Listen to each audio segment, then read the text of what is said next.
Hi everybody, Dave Wallace. Today I want to share with you some ideas that come from my colleagues at Corporate Visions. One of the forces that's alive in all customer-seller relationships is tension.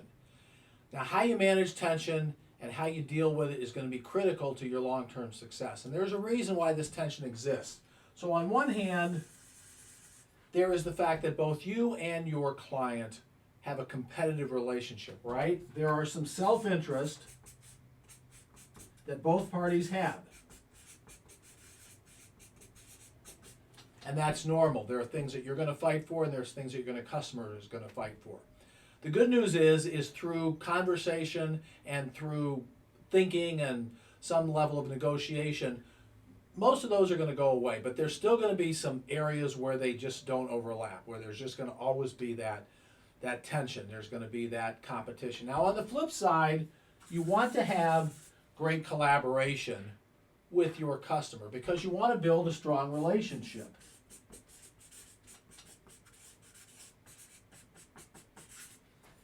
And these two things can sometimes look like they're diametrically opposed. Too much self-interest, too much competition, and there's friction and there's finger pointing, and that just doesn't work out well. On the flip side, if you have a kumbaya only, let's just live in this relationship area, then you never have the tough conversations that are necessary in order to move things forward.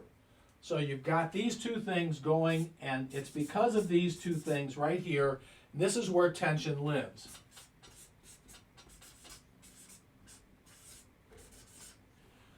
Now, tension, it's not good or bad by itself, but it is an important part of every good customer conversation.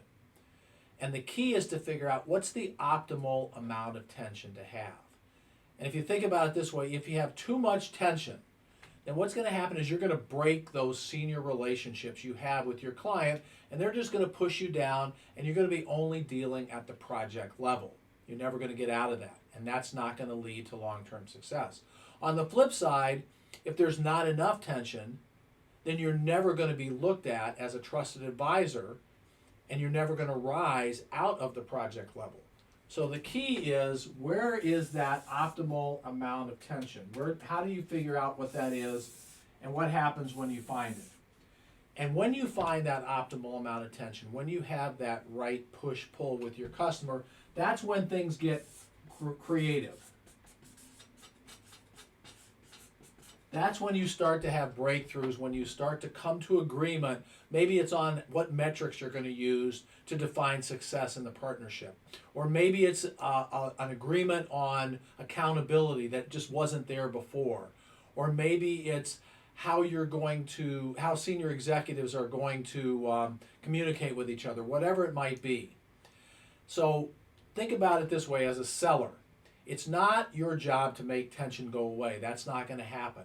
And certainly you can't avoid it. But it is your job to manage that tension. Now, if you'd like to learn more, there's an email that follows. And as always, thanks for watching.